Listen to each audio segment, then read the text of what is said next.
Some people say family is everything, that blood runs thicker than water, that your siblings will always have your back no matter what. Well, let me tell you about the day I learned that sometimes the people closest to you can betray you in ways you never imagined possible. My name is Candy Chance, and this is the story of how my sister stole more than just a dress. She nearly stole my entire future. Before we jump back in, tell us where you're tuning in from, and if this story touches you, make sure you're subscribed, because tomorrow I've saved something extra special for you. I was 24 years old when it happened, living in my cozy studio apartment in downtown Portland, Oregon. Fresh out of graduate school with a degree in event planning, I was finally starting to build the life I'd always dreamed of. My small but thriving wedding planning business, Chance Occasions, was beginning to gain recognition in the Pacific Northwest wedding scene. The morning that changed everything started like any other Tuesday in March. I was sipping my usual vanilla latte, reviewing vendor contracts for an upcoming summer wedding, when my phone buzzed with a text from my boyfriend of 3 years, Marcus Davidson. Coffee shop on Oak Street, 10 a.m. There's something important I need to ask you. My heart practically stopped. Marcus was a software engineer, methodical and precise in everything he did. He didn't do spontaneous coffee meetings unless something significant was happening. I'd been hoping for this moment for months, but now that it seemed to be arriving, butterflies erupted in my stomach. I arrived at Grind Coffee 15 minutes early, choosing a quiet corner table near the window. The spring rain created gentle streams down the glass, and I found myself tracing the water droplets with my finger while waiting. Marcus walked in exactly at 10 o'clock, punctual as always, carrying a small velvet box that he was clearly trying to hide behind his messenger bag. "Candy," he said, his usually steady voice trembling slightly as he sat down across from me. "We've been through so much together. You supported me through my career transition. I've watched you build your business from nothing, and every single day I wake up grateful that you're in my life." He dropped to one knee right there in the coffee shop, pulling out a stunning vintage Art Deco ring that sparkled under the overhead lights. "Will you marry me?" Through happy tears, I said yes. The entire coffee shop erupted in applause, strangers cheering for our moment. It was perfect, exactly the kind of intimate, meaningful proposal I'd always wanted. The next few weeks blurred together in a whirlwind of excitement. We set the date for September 15th, giving us 6 months to plan. As a wedding planner, I had very specific visions for my own celebration. I wanted something elegant but not ostentatious, meaningful but not overly sentimental. Most importantly, I wanted everything to be authentically us. The venue was easy, Laurelhurst Park's historic pavilion where Marcus and I had our first official date. The menu took longer, but we settled on a farm-to-table approach featuring local Oregon ingredients. The flowers would be seasonal wildflowers mixed with eucalyptus from my favorite florist, Sarah Chen at Bloom and Blossom. But the dress was going to be something extraordinary. I had been secretly following the work of Alina Rodriguez, a designer based in San Francisco who created these incredible custom gowns that looked like they belonged in a fairy tale. Her dresses were works of art, each one completely unique and handcrafted with techniques passed down from her grandmother in Spain. The waiting list was typically 18 months, but when I reached out and explained that I was a fellow small business owner in the wedding industry, she agreed to squeeze me in. "I have an opening due to a cancellation," Alina told me during our phone consultation, "but I have to be honest, this will be my most complex design yet. Hand-beaded French lace overlay, silk from a family supplier in Lyon, custom corsetry work, and detailing that will take over 200 hours to complete. The investment will be $22,000. $22,000! It was more than some people spent on their entire wedding, but I'd been saving for years. And this dress represented more than just a garment. It was the culmination of everything I'd worked for, a symbol of the business success that made such a purchase possible. I want it, I told her without hesitation. The design process was incredible. Elena and I spent hours on video calls discussing every detail. The dress would feature a fitted bodice with hand-sewn pearls and crystals, creating a constellation pattern across the torso. The skirt would be layers of silk tulle with delicate lace appliques, and the train would be detachable for dancing. The sleeves, the sleeves, would be sheer illusion fabric with intricate beadwork that caught light like captured starlight. 3 months into the planning process, I made the decision to share the news with my family. I'd been putting it off, knowing the complexity that always came with involving my relatives in anything important.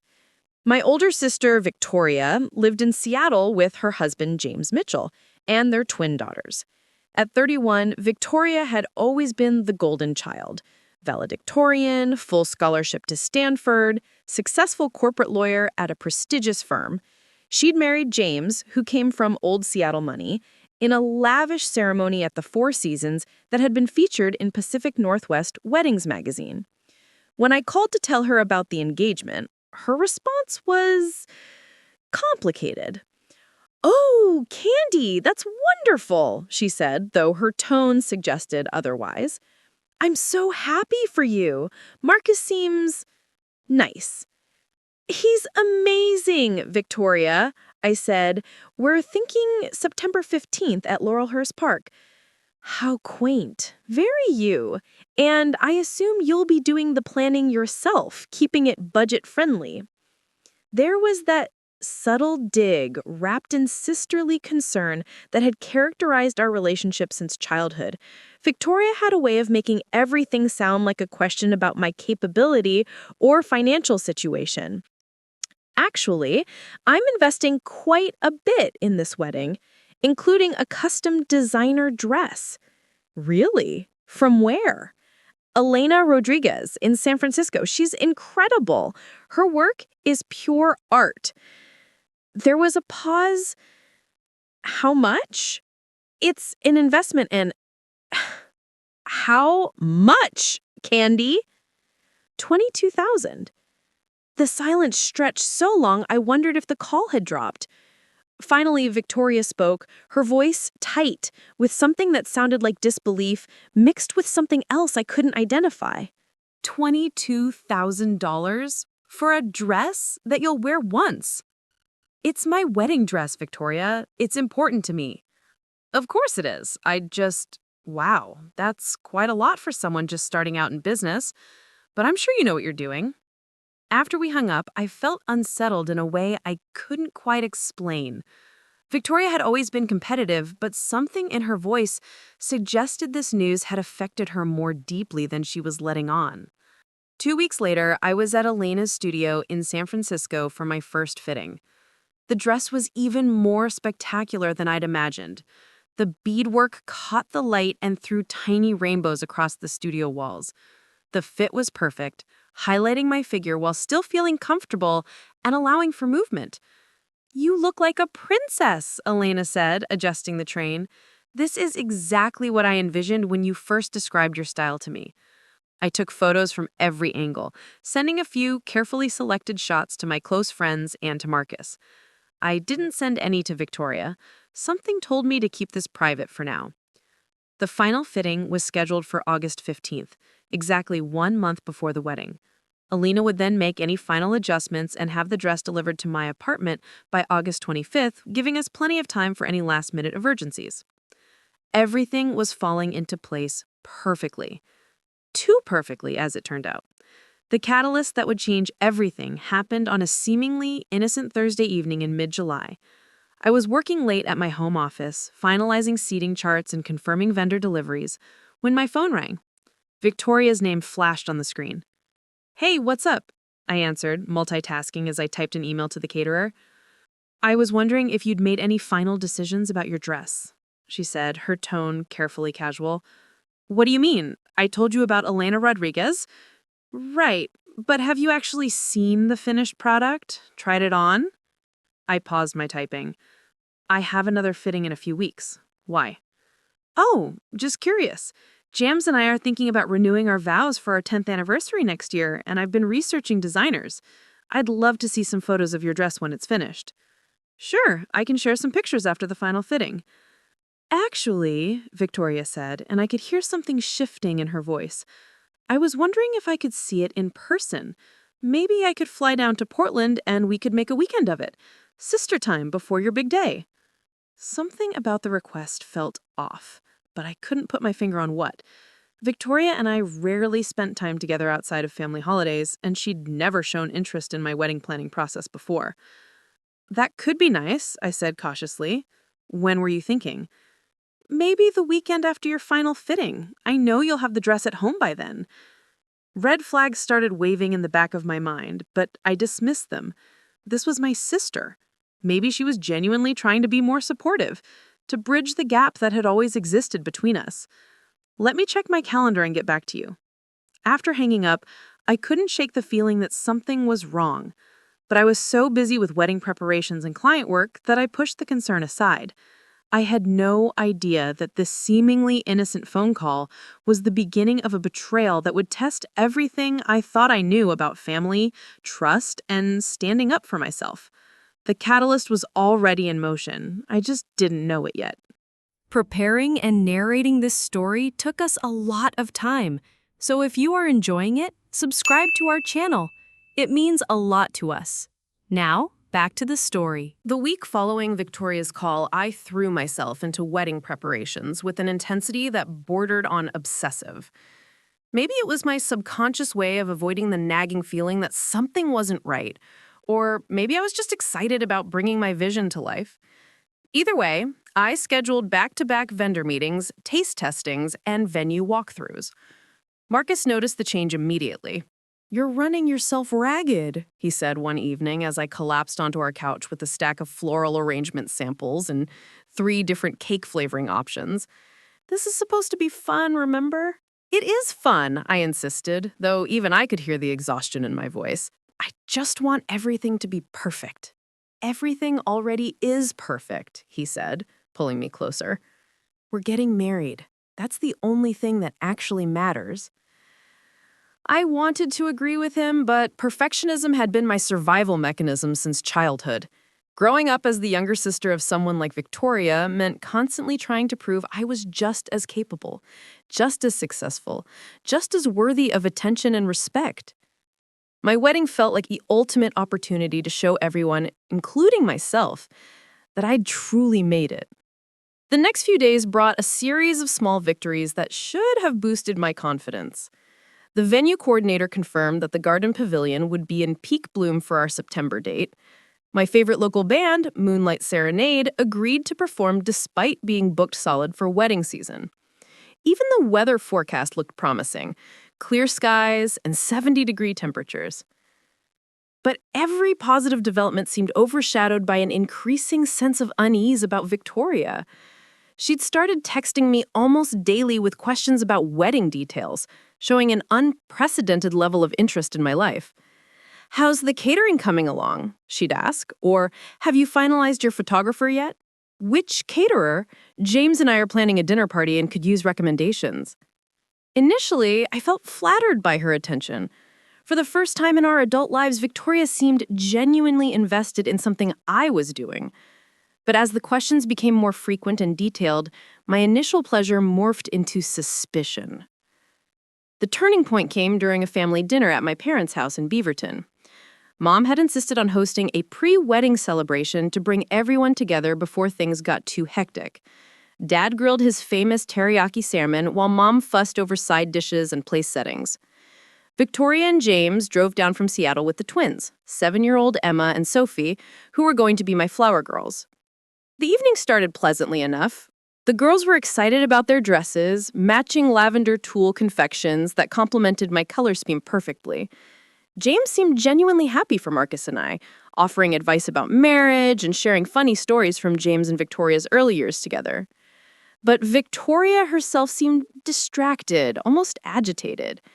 She kept checking her phone throughout dinner and excused herself twice to take calls from work, despite it being a Saturday evening. "Everything okay?" I asked when she returned from her second call. "Fine, just a client crisis that needed immediate attention." The conversation flowed around wedding details, flowers, music, the honeymoon Marcus and I had planned to Tuscany. Mom was in her element, having missed out on planning Victoria's elaborate Seattle wedding since James's family had taken over most of those arrangements. "And the dress, Mom!" exclaimed, clasping her hands together. "Candy, you have to tell us more about this designer. Elena Rodriguez. I looked her up online and her work is absolutely stunning." Victoria's fork paused halfway to her mouth. "Yes, tell us more about the dress." Something in her tone made everyone turn to look at her. There was an intensity to her gaze that hadn't been there moments before. "Well," I said, suddenly feeling self-conscious. "It's being custom-made. Elena's incredibly talented. She uses traditional techniques passed down from her grandmother. The beadwork alone is going to take over 100 hours." "How much did you say it cost?" Victoria asked, her voice carefully neutral. The table went quiet. Even in our family, discussing money directly was considered somewhat gauche. "Victoria," Mom said gently, "that's not really 22,000, I said, deciding to be direct rather than dance around the subject. $22,000. Yes, for one dress. For my wedding dress, I corrected, feeling heat rise in my cheeks. That you'll wear for a few hours? "Victoria," James said quietly, placing a hand on her arm. "Maybe we should—" "No, I think it's worth discussing," Victoria continued, shaking off her husband's touch. "I mean, Candy, that's more than most people make in 6 months. It seems excessive." The word hung in the air like a challenge. Excessive. Coming from someone who'd spent $40,000 on her own wedding dress, a fact she'd mentioned no fewer than 3 times during her engagement. "It's my money," I said, trying to keep my voice level, "and my choice." "Of course it is," Victoria said, though her tone suggested otherwise. "I'm just concerned about you taking on that kind of debt when you're just starting your business." "I'm not in debt. I saved for this." Really? You saved $22,000 on an event planner's salary? The condescension in her voice was unmistakable now. Everyone at the table could hear it. Mom's face was flushed with embarrassment, Dad was studying his plate intently, and Marcus looked like he wanted to intervene but wasn't sure how. "Actually, yes," I said, my own voice getting sharper. "My business has been doing very well. Well enough to afford what I want for my own wedding." Victoria laughed, but there was no humor in it. "Oh, Candy, you're so naive sometimes. Do you have any idea what that kind of money could do if you invested it properly? James could give you some advice about—" "I don't need financial advice. I need my sister to be happy for me instead of trying to make me feel guilty about my choices." "I am happy for you," Victoria said, but her eyes told a different story. "I'm just being realistic about—" "About what? About the fact that I can afford something nice? About the fact that my business is successful enough to support the lifestyle I want?" The realization hit me like a physical blow. Victoria wasn't concerned about my finances. She was threatened by them. For our entire lives, she'd been the successful one, the one with money and status and social recognition. The idea that her little sister could afford a dress that cost more than some cars was challenging her entire perception of our family dynamic. "Girls, that's enough," Dad said firmly. "This is supposed to be a celebration." But the damage was done. The rest of the evening passed in tense politeness, everyone carefully avoiding the subject of money, dresses, or anything else that might reignite the conflict. Victoria and James left earlier than planned, citing the need to get the girls home for school the next day. "I'm sorry about Victoria," Mom said as she helped me carry dishes to the kitchen after they'd gone. "I don't know what's gotten into her lately." "Lately?" I asked. "Mom, she's always been like this. Anytime something good happens to me, she finds a way to diminish it." "That's not true, honey. She's just competitive. It doesn't come from a bad place." But I was beginning to think it did come from a place of insecurity and resentment that I'd been too naive or too hopeful to recognize before. The drive home was quiet. Marcus held my hand across the center console, occasionally squeezing it in silent support. You know she's wrong, right? About the dress, about your business, about all of it. I know, but part of me wondered if I really did know. Victoria's words had planted seeds of doubt that I was struggling to ignore. Was I being excessive? Was $22,000 too much to spend on a dress, even if I could technically afford it? That night, I lay awake staring at the ceiling, replaying the dinner conversation over and over. Victoria's expression when I'd mentioned the dress cost, the way she'd said excessive, like it was a moral failing, the implication that I was being irresponsible or naive. But the more I thought about it, the angrier I became. Victoria had never questioned her own spending when she had planned her elaborate Seattle wedding. She'd never suggested that her $40,000 Vera Wang gown was excessive. The only difference was that back then, she'd been the only one in the family with that kind of disposable income. Now I had it too, and apparently that was unacceptable. I made a decision that night, lying there in the dark with Marcus sleeping peacefully beside me. I wasn't going to let Victoria's insecurity diminish my joy.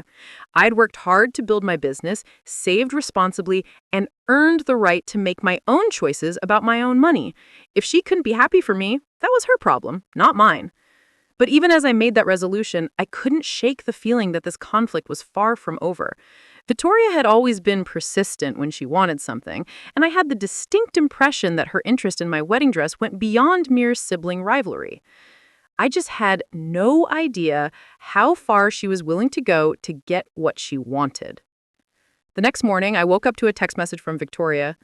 Sorry if I came across as harsh last night. I'm just looking out for you. Can we talk soon? I stared at the message for a long time before responding, Sure, let me know when you're free. But I didn't trust her apparent change of heart. If anything, her quick attempt at reconciliation made me more suspicious than ever. Victoria never apologized unless she wanted something. The question was, what did she want? Victoria's follow-up call came 3 days later, just as I was finishing a consultation with a bride who wanted a winter wonderland theme for her December wedding. I almost let it go to voicemail, but something made me answer on the fourth ring. Candy! Victoria's voice was overly bright, the way it got when she was trying too hard to seem casual. I'm so glad I caught you. Do you have a few minutes?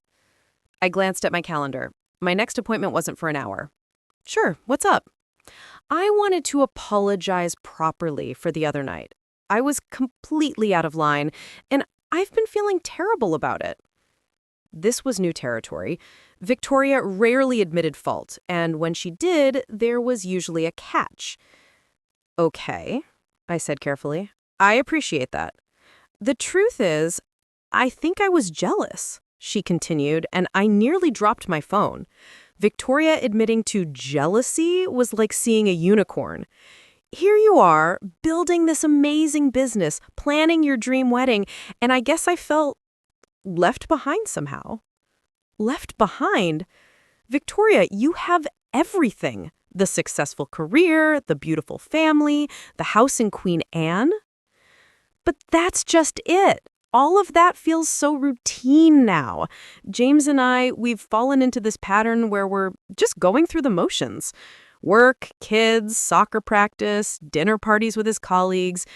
Sometimes I look at your life and think about how exciting it must be to be creating something new every day. I sat back in my desk chair, genuinely surprised.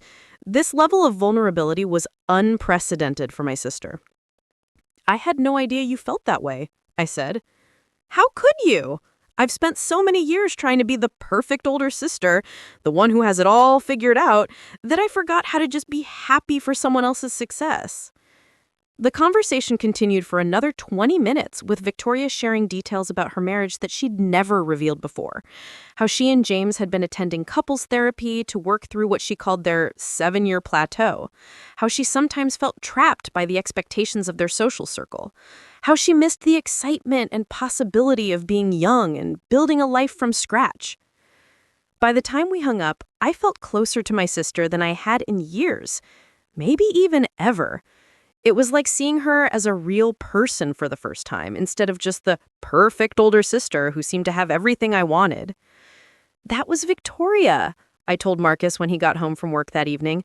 She apologized for the dinner thing. Really apologized.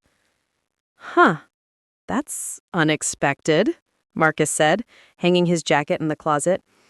I think she opened up about some stuff with James. I think she's going through a rough patch and maybe took it out on me. Marcus nodded, but I could see the skepticism in his expression.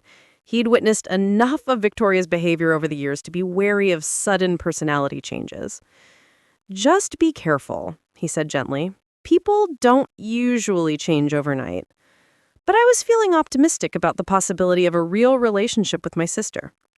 When she texted me a few days later asking if she could still visit to see the dress, I said yes without hesitation.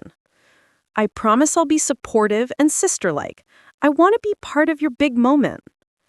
We scheduled her visit for the weekend of August 20th, just a few days after my final dress fitting. Victoria would fly down Friday evening and stay until Sunday afternoon. We planned shopping, a spa day, and, of course, the dress reveal. The final dress fitting with Elena was scheduled for Thursday, August 15th. I took the day off work and drove down to San Francisco early in the morning, excited to see my dress in its completed form. Elena's studio was buzzing with activity when I arrived. She had 3 other brides in various stages of fittings, and her team of seamstresses worked quietly in the background, adding final touches to gowns that looked like they belonged in a museum. Candy! Elena greeted me with a warm hug. I have been so excited for you to see this. I think it might be my best work yet. She led me to the private fitting room where my dress hung on a specialized mannequin. Even on the hanger, it was breathtaking. The beadwork caught the natural light streaming through the skylights, creating patterns that seemed to move and shift with my perspective. The photography doesn't do it justice, Elena said proudly. Wait until you see how it moves. The fitting process took over an hour. Elena and her assistant made tiny adjustments to the bust line, marked the exact hemline for my wedding shoes, and ensured that the detachable train would attach seamlessly for the ceremony and remove easily for dancing. When I looked in the 3-way mirror, I barely recognized myself. The dress transformed me into someone regal and ethereal. The constellation beadwork across the bodice made it look like I was wearing captured starlight. The silk tulle skirt moved like water, and the illusion sleeves created an almost mystical effect. "This is it," I whispered, tears threatening to ruin my makeup. "This is exactly what I dreamed of." Elena beamed. Every bride deserves to feel like this on their wedding day. You look absolutely radiant. She took detailed photos for her portfolio, and I snapped a few with my phone to show Marcus. I was careful to get shots that showed the overall effect without revealing too many specific details. I still wanted some surprises for the wedding day. The dress would be delivered to my apartment on Tuesday, August 20th, arriving safely before Victoria's visit. Elena's team would pack it in a specialized preservation box with tissue paper and lavender sachets to keep it fresh. I drove back to Portland that evening feeling like I was floating. Everything was falling into place perfectly. The dress was even more beautiful than I had imagined. Victoria and I were finally building a real sister relationship. My business was thriving. The wedding was less than a month away. Marcus was waiting with takeout from our favorite Thai restaurant and a bottle of champagne. "Well?" he asked, setting down his laptop as I walked through the door. I pulled out my phone and showed him the photos. His reaction was everything I'd hoped for. His eyes widened, then softened, and he pulled me into his arms. "Candy, I don't even have words. You're going to be the most beautiful bride who ever lived." We spent the evening going through wedding details, confirming final counts with the caterer, reviewing the timeline with our photographer, and calling our officiant to discuss any last-minute changes to the ceremony script. 3.5 weeks, Marcus said as we were getting ready for bed. "In 3.5 weeks, you'll be Mrs. Davidson." "Mrs. Candy Davidson," I said, trying out the sound of it. "I think I like the ring of that."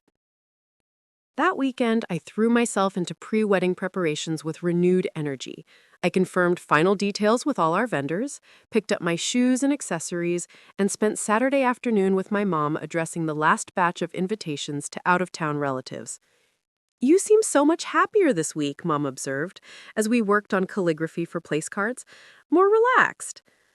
I think everything's finally coming together, and Victoria and I had a really good conversation. I'm excited about her visit next weekend. Mom smiled. I'm so glad you girls are working things out. Family is the most important thing, you know? Everything else is just details. Sunday evening brought a surprise text from Victoria. Can't wait for Friday. I've been telling everyone about your amazing designer dress. James thinks I should ask Alina about commissioning something for our vow renewal. I felt a little flutter of unease reading that message, though I couldn't pinpoint why. Something about the phrasing felt off. Why would she be telling everyone about my dress? And asking Elena about a commission seemed presumptuous. She hadn't even seen my dress yet.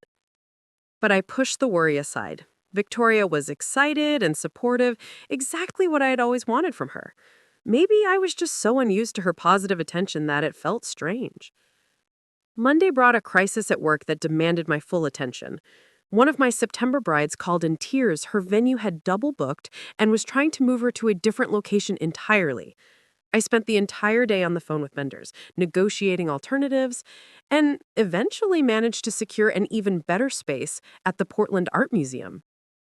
By Tuesday, I'd forgotten about my momentary unease over Victoria's text. I was too busy managing the crisis and too excited about my dress arrival to worry about small details. The dress arrived at exactly 2 p.m., delivered by Elena's trusted courier service in a custom wooden crate that looked like it contained priceless artwork, which, in a way, it did. I signed for the delivery and carefully moved the crate into my bedroom, deciding to wait until evening to unpack it when Marcus could be there to share the moment. That evening, we opened the crate together like it contained treasure, and, in a way, it did. The dress was even more spectacular in my own space, hanging in my closet like a promise of the magical day to come. 3 more weeks, I whispered, running my fingers along the delicate beadwork. I had no idea that my beautiful dress would be gone in less than 3 days. Victoria's flight was scheduled to arrive at Portland International at 6:30 p.m. on Friday, August 20th. I spent the day cleaning my apartment obsessively, arranging fresh flowers, and preparing the guest room with new linens I'd bought specifically for her visit. This felt like a fresh start for our relationship, and I wanted everything to be perfect. Marcus offered to come to the airport with me, but Victoria had specifically asked if it could be just us girls for the weekend. She wanted sister bonding time, she said, and James was taking the twins on a camping trip to the Olympic Peninsula anyway. I arrived at the airport 15 minutes early, positioning myself near the baggage claim with a small "Welcome Victoria" sign I'd made, partly as a joke, partly out of genuine excitement. When she emerged from the security area, I was struck by how put together she looked after a 2-hour flight. Her blonde hair was perfectly styled, her makeup flawless, and she wore a designer outfit that probably cost more than most people's monthly rent. "Candy!" she squealed, pulling me into a hug that felt warmer and more genuine than any embrace we'd shared in years. "I'm so excited for this weekend." The drive back to my apartment was filled with easy conversation. Victoria asked about work, complimented the flowers I'd planted on my balcony, and seemed genuinely interested in my wedding preparations. She brought gifts, a bottle of Dom Perignon champagne for us to share, and artisanal chocolates from a boutique shop in Seattle. "I thought we could have a proper celebration," she said. "Just the two of us." I felt a warmth in my chest that I hadn't experienced around Victoria since we were children. Maybe people really could change. Maybe the stress of her marriage and the competitive dynamic we'd fallen into had been masking a sister who actually cared about me. Back at my apartment, Victoria admired everything. The vintage furniture I'd collected over the years, the gallery wall of photos from weddings I'd planned, even my small but efficient kitchen setup. "You've created such a cozy space," she said, running her fingers along my dining table. "It feels so much more personal than our house in Seattle." "What do you mean?" Oh, you know how it is with James's family money. Everything has to be appropriate and tasteful. Sometimes I feel like I'm living in a museum instead of a home. We ordered sushi from my favorite local restaurant and opened the champagne. As the evening progressed, Victoria shared more about her marriage troubles. She and James had been growing apart for months, she said. They communicated through their calendars more than actual conversation. Even their physical relationship had become routine and mechanical. I look at you and Marcus, and I remember what it felt like to be excited about someone, to look forward to seeing them at the end of the day. Have you guys considered taking a trip together? Just the two of you? We've talked about it, but with his work schedule and the girls' activities, she shrugged. It's like we've forgotten how to prioritize our relationship. The conversation was deeper and more honest than anything we'd shared as adults. I found myself opening up too, telling her about my fears that my business success was just a fluke, my worries about being a good wife, my anxiety about the wedding being perfect enough to justify the investment. "You're going to be an amazing wife," Victoria said firmly. "Marcus is lucky to have you, and your business isn't a fluke. You're talented and hardworking. You deserve every bit of success you've achieved."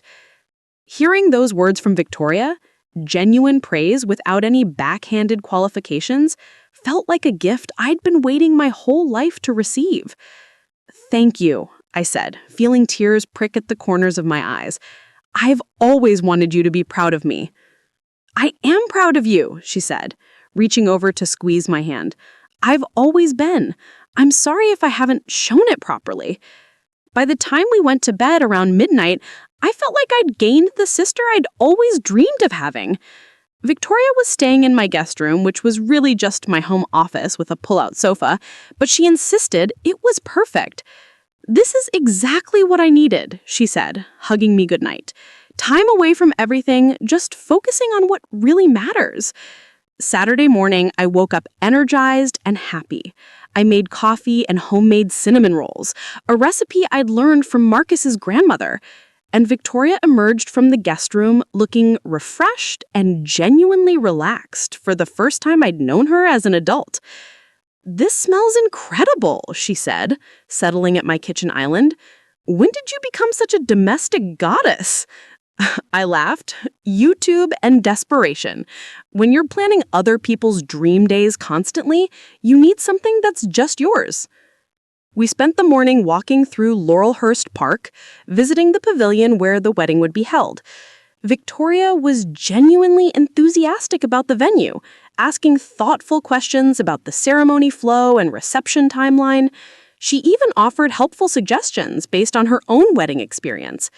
"The acoustics in outdoor venues can be tricky," she said, examining the natural amphitheater created by the surrounding trees. "You might want to do a sound check with your musicians beforehand." "That's a great idea. I can't believe I didn't think of that." "That's what sisters are for," she said, linking her arm through mine. After lunch at a charming farm-to-table restaurant in the neighborhood, we returned to my apartment for what I'd been looking forward to all week, showing Victoria my wedding dress. I'd set up my bedroom like a little boutique, with soft lighting and the dress hanging prominently in front of my full-length mirror. I wanted the reveal to be special, a moment of sisterly bonding over something beautiful. "Are you ready?" I asked, my hand on the bedroom door.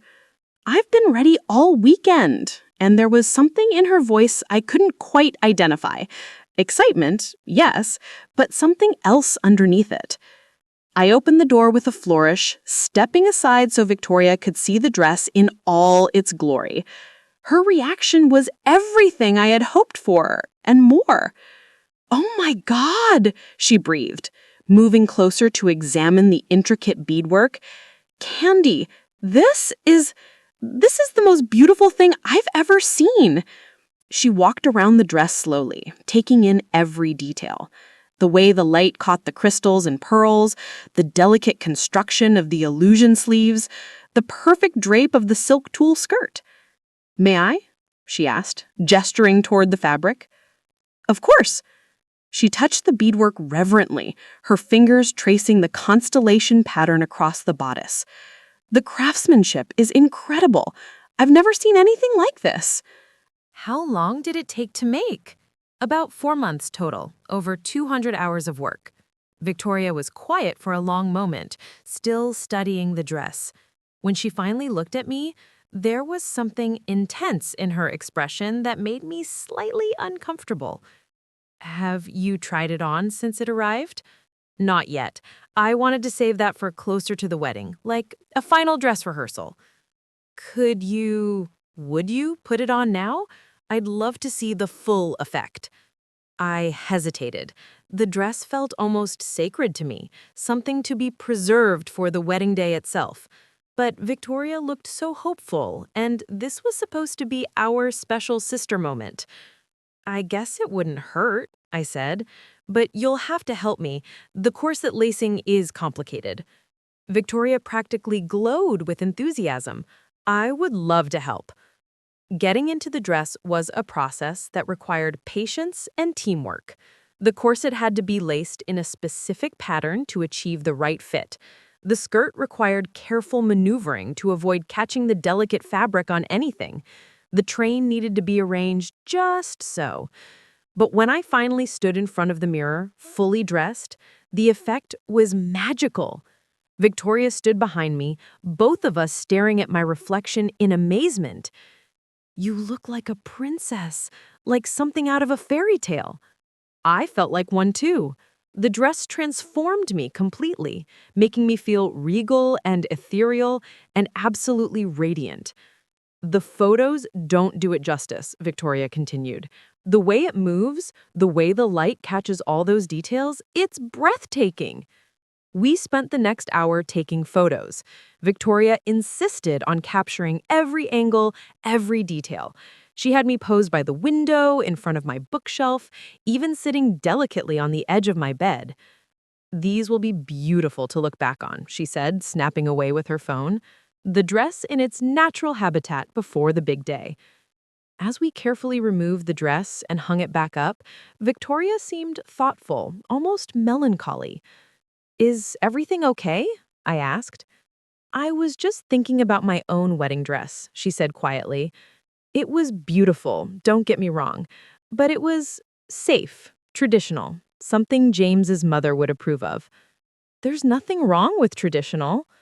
No, but there's something to be said for following your own vision too, for choosing something that truly represents who you are.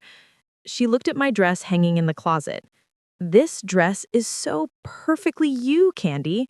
It's artistic and romantic and just a little bit magical. That evening, we ordered pizza and watched romantic comedies on Netflix. Victoria seemed more subdued than she had been all weekend, but when I asked about it, she just said she was thinking about her own upcoming vow renewal. Maybe I should look into a new dress for that. Something more me. Alina Rodriguez would be perfect for that, I suggested. She does custom work for all kinds of occasions. Victoria nodded slowly. Maybe you could introduce us. After your wedding, of course. Absolutely, I'd be happy to.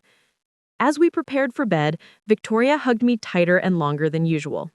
This has been the best weekend, she said. Thank you for letting me be part of all this, for trusting me with something so important to you.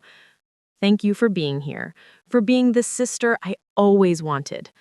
But as I lay in bed that night, I couldn't shake a strange feeling that something had shifted during the dress try-on. Victoria's questions had become more detailed, more specific. The way she'd studied every aspect of the dress, taken so many photos, asked about Elena's contact information. I told myself I was being paranoid. This was exactly what I had wanted, a close relationship with my sister, someone to share my excitement with. Victoria was finally showing genuine interest in my life, and I was looking for problems where none existed. I had no idea that the problems were bigger than I could possibly imagine. Sunday morning arrived with the kind of perfect late summer weather that made Portland famous. Victoria and I had planned to spend her last day exploring the city's famous food truck pods and maybe doing some light shopping before her evening flight back to Seattle. I woke up early and made my way to the kitchen to start coffee, but I found Victoria already up, sitting at my dining table with her laptop open and her phone pressed to her ear. She was speaking in hushed tones, and when she saw me, she quickly wrapped up the call. Work emergency, she explained, closing the laptop. A client in Tokyo needed some urgent revisions on a contract. It seemed odd for a Sunday morning, but I didn't question it. Victoria's law firm handled international clients, so unusual hours came with the territory. Everything sorted out? I asked, pouring coffee for both of us. All handled, she said, but there was something distracted in her manner. So, what's the plan for today? We spent the morning at the Alberta Arts District, sampling Korean tacos, artisanal donuts, and craft coffee from various food trucks. Victoria seemed to be making an effort to be present, asking questions about the neighborhood and taking photos of the colorful murals, but I could sense her mind was elsewhere. You seem distracted today, I said as we sat on a bench sharing a plate of Belgian waffles. Is everything okay with James and the girls? Everything is fine, she said quickly. Just thinking about work stuff. You know how it is. But I didn't know how it was. Victoria was usually excellent at compartmentalizing, able to switch off work mode completely when she was focused on personal time. This preoccupation was unlike her. We made our way to Powell's Books, the famous independent bookstore that took up an entire city block. Victoria had always been an avid reader, and I thought browsing books together might help her relax. As we wandered through the maze of rooms and sections, Victoria's phone buzzed constantly with text messages. Each time, she would glance at the screen with increasing urgency. Victoria, seriously, what's going on? I asked as she checked her phone for the 10th time in 20 minutes. She looked up, seeming to realize how obvious her distraction had become. I'm sorry, Candy. This weekend has been perfect, and I don't want to ruin it with work drama. You're not ruining anything. But if something important is happening, we can cut the day short. I understand. No, I want to be here with you. It's just... She hesitated, then seemed to make a decision. Can I be completely honest with you about something? We found a quiet corner in the poetry section, and Victoria leaned against a bookshelf, looking more vulnerable than I'd seen her all weekend. The thing is, I haven't been entirely truthful about why I wanted to come visit this weekend. My stomach dropped. What do you mean? I mean, yes, I wanted to see you and spend time together. That part is completely true. But I also had an ulterior motive. I waited, afraid to ask what she meant. I've been thinking about leaving James, she said quietly. Not just thinking about it. I've been meeting with lawyers, looking at apartments, trying to figure out how to make it work financially. This was not what I had expected her to say. Victoria, I had no idea things were that serious. They are. We've been living like roommates for over a year. The counseling isn't helping. We want completely different things for our future. She looked down at her hands. I've been feeling so trapped, so invisible in my own life. And then I see you, building this business, planning this beautiful wedding, making choices based on what makes you happy instead of what's expected. Is that what the work calls have been about? Divorce lawyers? She nodded. I had a consultation scheduled for this morning, and they needed some additional financial documents.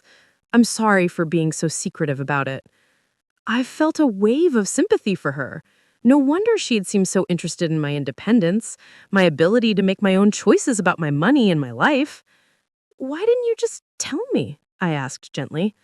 Because you're 3 weeks away from your wedding. The last thing you need is your sister's marital drama overshadowing your happy time. Victoria, you're my sister. Your happiness matters to me too. For the first time since I'd known her, Victoria looked genuinely fragile. The polished, perfect exterior cracked, revealing someone who was scared and uncertain about her future. You keep thinking about yesterday when you put on that dress. You looked radiant, so confident, like you knew exactly who you were and what you wanted. I can't remember the last time I felt that way about anything. We spent the next hour talking about her marriage, her fears about starting over at 31, her concerns about the impact on Emma and Sophie. It was the most honest conversation we had ever had, and I felt like I was finally meeting my real sister, not the perfect image she'd always projected. What you're going through is incredibly brave, I told her as we walked back toward my apartment. It takes courage to admit when something isn't working and to choose your own happiness over other people's expectations. I don't feel brave. I feel terrified. That's what makes it brave. Back at my apartment, Victoria packed her things while I prepared a light lunch for us to share before heading to the airport. She seemed calmer than she had been all morning, like sharing her secret had lifted a weight off her shoulders. "There's something else I wanted to ask you," she said as we ate grilled cheese sandwiches and tomato soup. Comfort food that seemed appropriate for the emotional heaviness of the day. "What's that?" "Would it be okay if I stayed in touch with Elena Rodriguez? Not to copy your dress or anything like that," she added quickly. "But if I do go through with this divorce, I might want to do something special for myself, a celebration of my new independence." "Of course," I said. "I think Elena would love to work with you. She's really passionate about creating pieces that help women feel powerful. And maybe, would you consider being my maid of honor? If I do a small ceremony to renew my vows with myself or celebrate my new beginnings somehow?" The request surprised me. Victoria's original wedding had been a formal affair with her college roommate as maid of honor and me relegated to a standard bridesmaid role.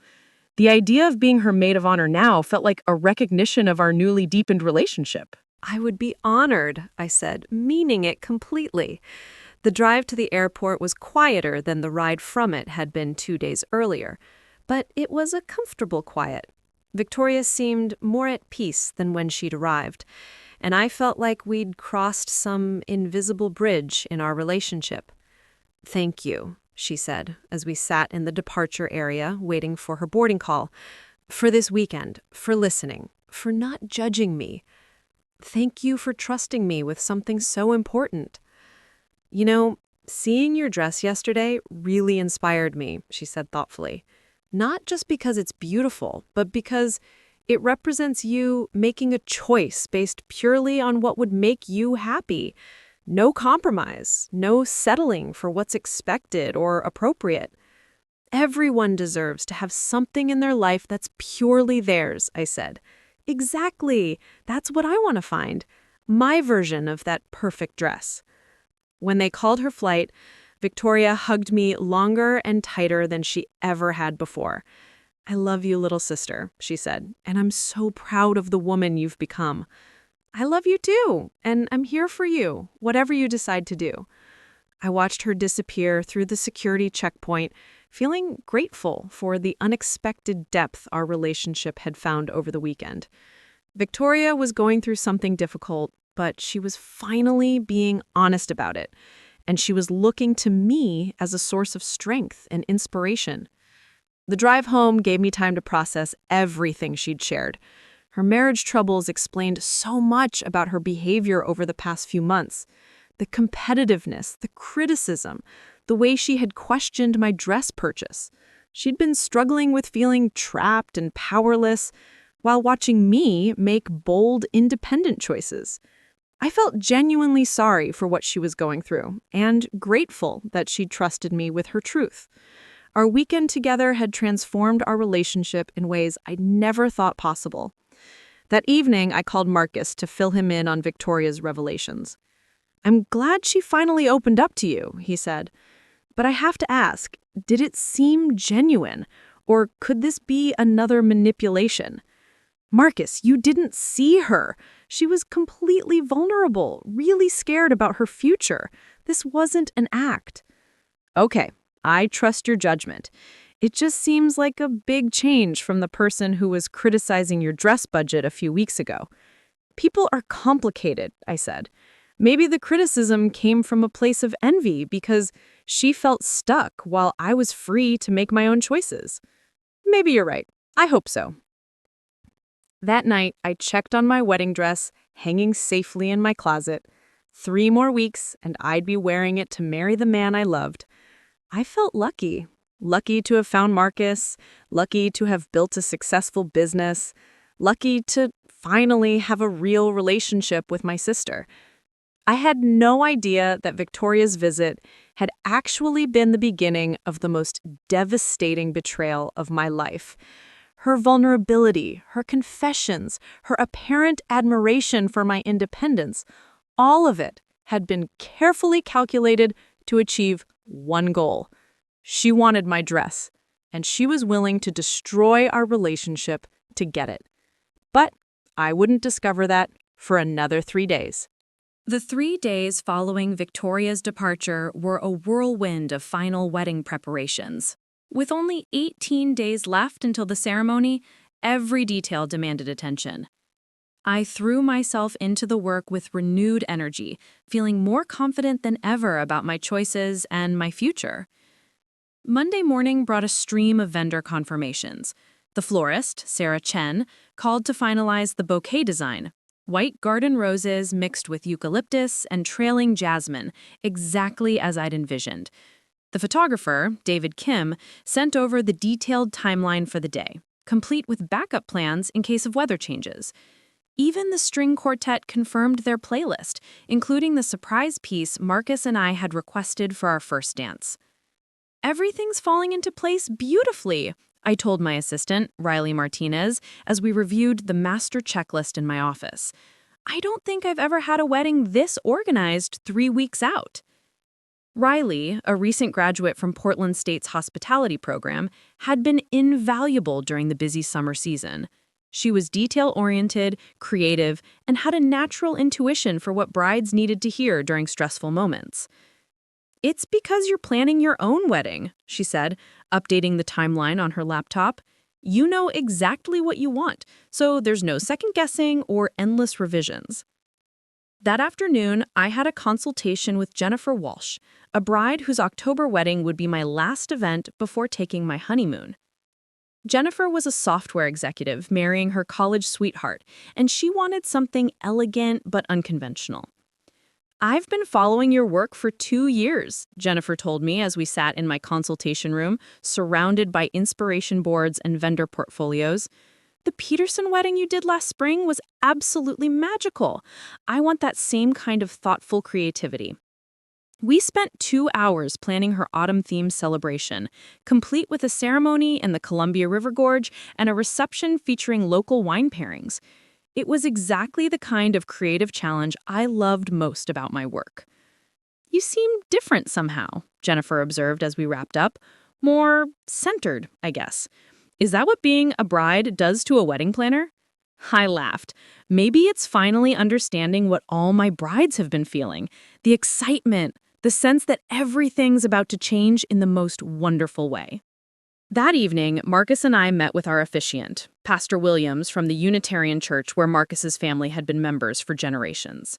We'd chosen him because he was warm, inclusive, and willing to incorporate personal elements that made our ceremony uniquely ours. "I've been thinking about your vows," Pastor Williams said as we sat in his comfortable office, filled with books and plants. "Have you decided whether you'll write your own or use traditional ones?" Marcus and I exchanged glances. We had discussed this extensively and had finally reached a decision. "We want to write our own," I said, "but we'd like your guidance on structure." Wonderful choice. Personal vows always make ceremonies more meaningful. What themes are you hoping to include? We talked about partnership, growth, and building a life that honored both our individual dreams and our shared goals. Pastor Williams suggested we each write 3 promises, one about the present, one about the future, and one that was simply from the heart. "Take time with this," he advised as we prepared to leave.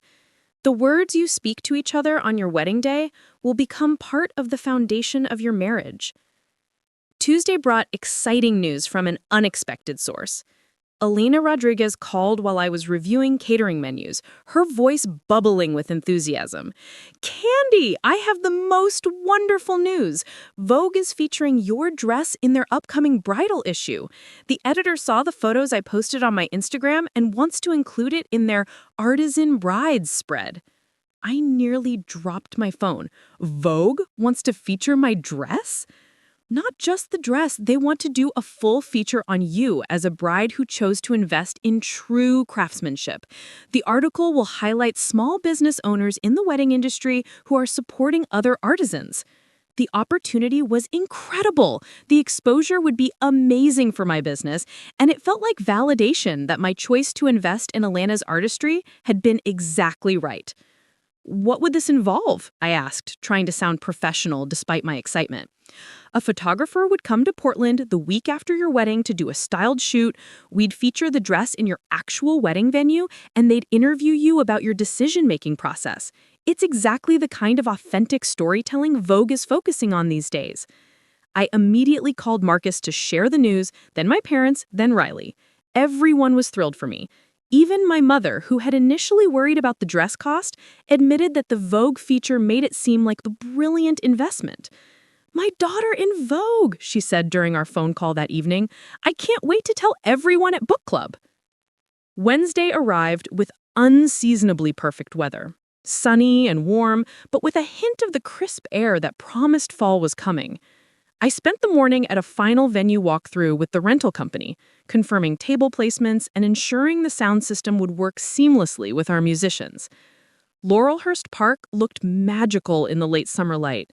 The pavilion was surrounded by mature trees, just beginning to show touches of gold and red. The natural amphitheater created by the landscape would provide perfect acoustics for our ceremony. Everything was exactly as I'd envisioned. "This is going to be beautiful," said Tom Bradley from the rental company as we reviewed the layout. "Simple, elegant, and those trees will be the perfect backdrop for photos." That afternoon, I decided to call Victoria and share the Vogue news. Despite our deeper connection over the weekend, we hadn't spoken since her departure, and I was excited to tell her about this unexpected development. Her phone went straight to voicemail, so I left a message. "Hey, it's me. I have the most amazing news about the wedding dress. Call me back when you get a chance. I can't wait to tell you." When she called back 2 hours later, she sounded distracted again, but I attributed it to work stress and her ongoing marital situation. "Vogue?" she said when I shared the news. "Candy, that's incredible. What an honor." "I know, right? I keep pinching myself. Elena thinks it could really help boost my business profile." "I'm sure it will. You deserve this kind of recognition." There was something in her tone that seemed off, but I couldn't identify what. Maybe she was having a difficult day dealing with divorce preparations. "How are you doing?" I asked, "with everything you're going through?" "I'm managing, taking things one day at a time." "Have you made any decisions about timing? When you might, you know?" "I'm still figuring it out. There are a lot of moving pieces to consider."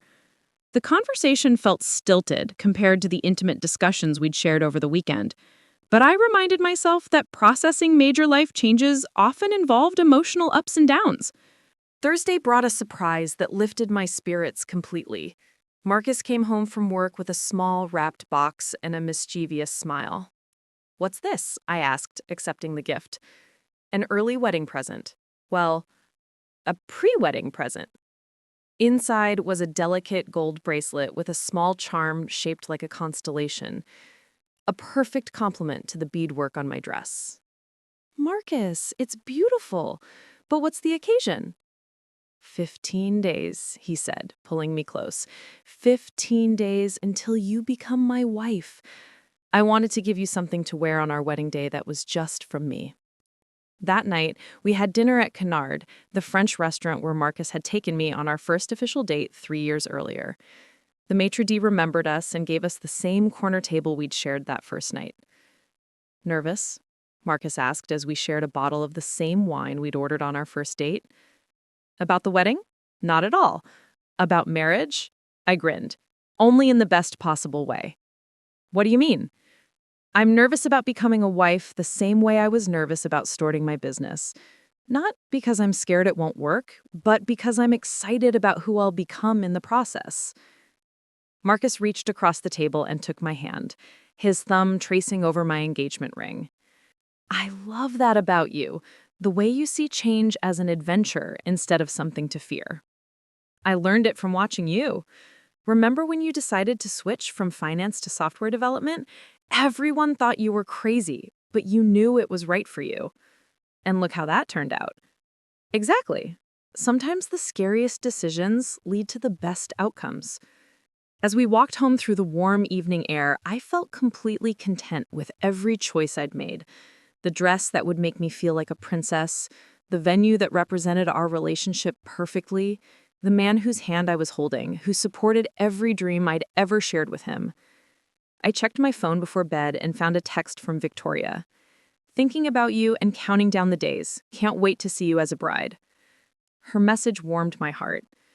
Despite the complexities of her personal situation, she was making an effort to be present for my important moments. Our relationship really had transformed into something deeper and more authentic. I fell asleep that night feeling grateful for everything: my business success, my upcoming marriage, the new closeness with my sister, and the exciting opportunities ahead. In 15 days, I would marry Marcus in my dream dress, surrounded by everyone I loved.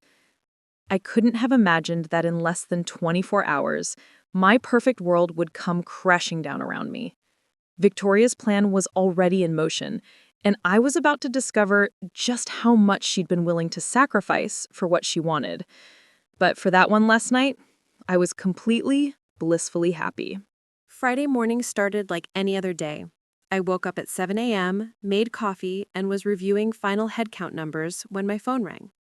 The caller ID showed Elena Rodriguez, and I smiled, assuming she was calling with more details about the Vogue feature.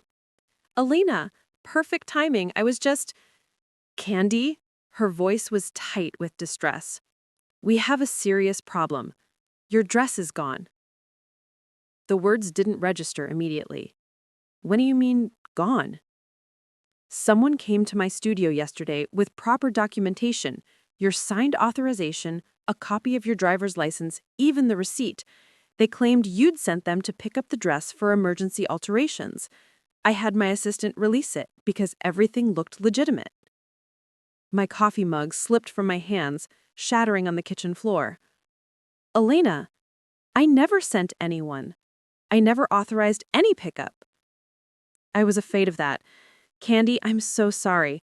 Whoever did this knew exactly what they were doing. They had your signature, your personal information, even details about the dress construction that only someone who'd seen it up close would know. My mind reeled. Who could have possibly...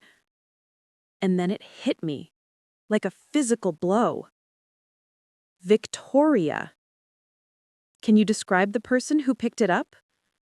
My assistant said it was a blonde woman, well-dressed, very professional. She seemed to know you personally, mentioned things about your wedding venue, your business.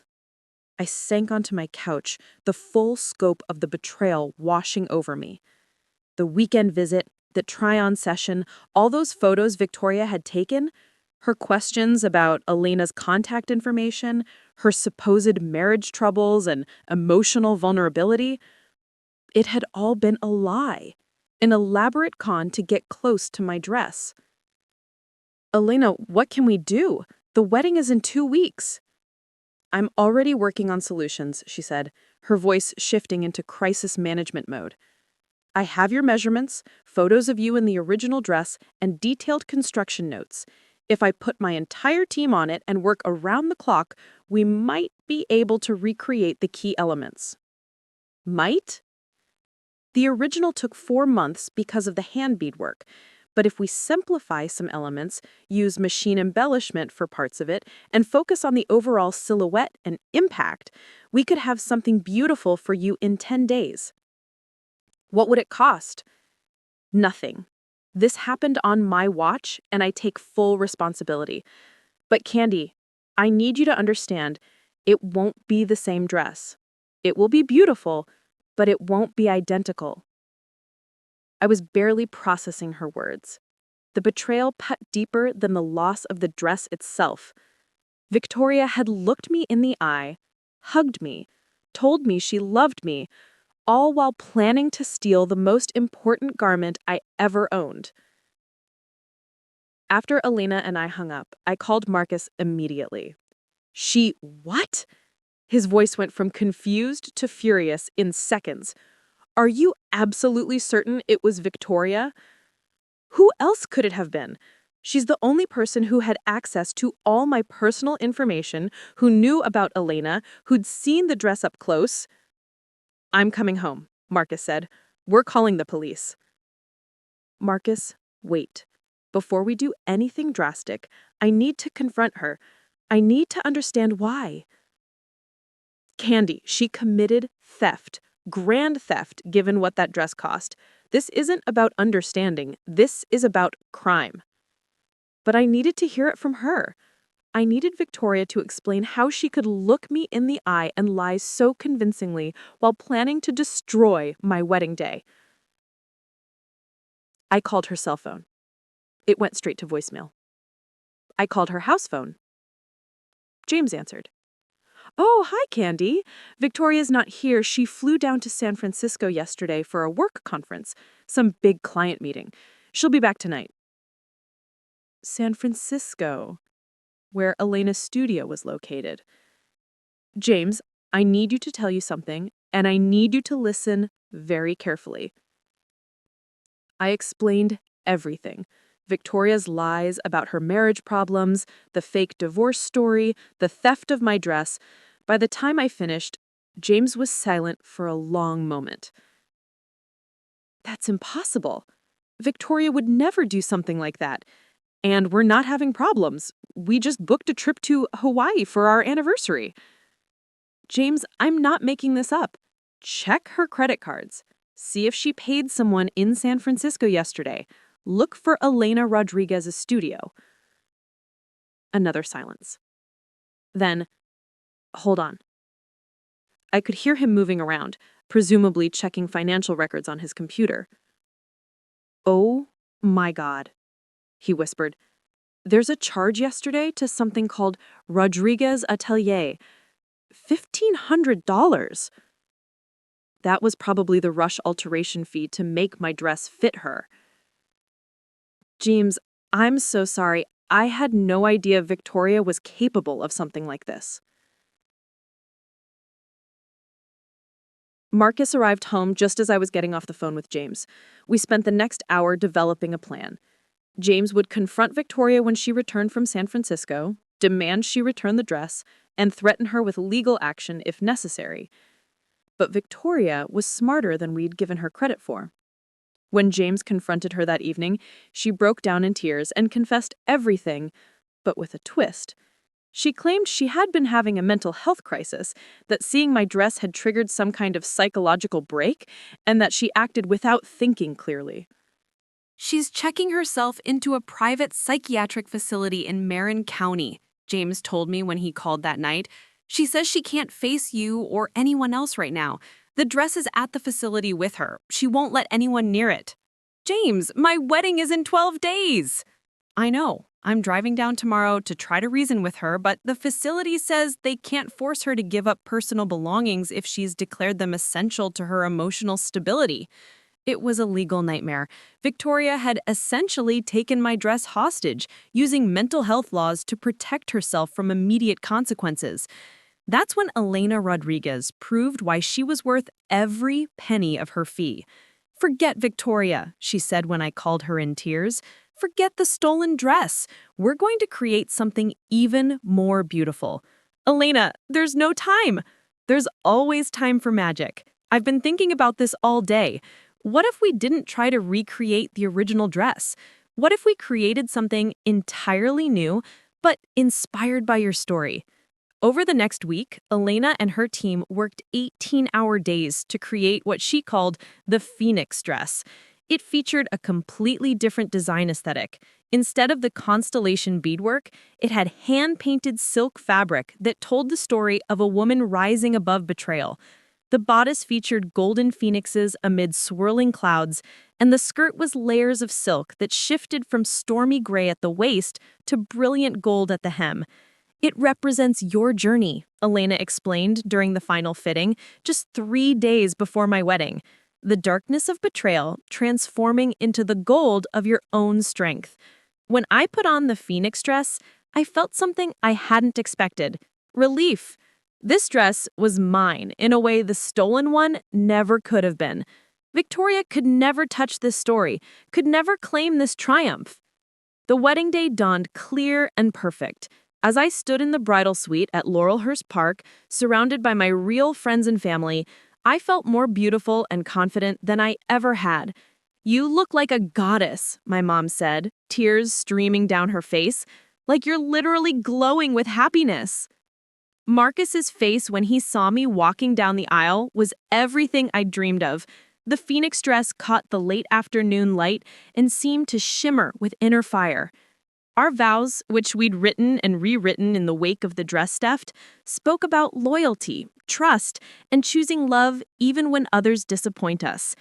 I promise to stand by you through every storm, I said, looking into Marcus's eyes, and to help you find the gold in every challenge we face. The reception was magical. The Vogue photographer who had heard about the dress theft and replacement through Elena was there to document what she called the most inspiring bridal story of the year. The article, when it came out 3 months later, was titled Rising from the Ashes: How One Bride Turned Betrayal into Beauty. Victoria never attended the wedding. She remained at the psychiatric facility for 2 weeks, then quietly moved to Los Angeles to start fresh. James divorced her 6 months later, citing irreconcilable differences and a pattern of deceptive behavior. The twins stayed with him. A year later, I received an unexpected package. Inside was my original dress, accompanied by a letter from Victoria. Candy, I know there's no excuse for what I did. I was drowning in my own insecurities and jealousy, and I convinced myself that taking something beautiful from you would somehow make me feel beautiful too. It didn't. It just made me feel empty. You deserved better from me, and you deserved better than this dress represents now. I hope you can find a way to forgive me someday, not for my sake, but for yours. I held the dress for a long time, remembering how excited I'd been about it, but it felt like holding a costume from a play I'd outgrown.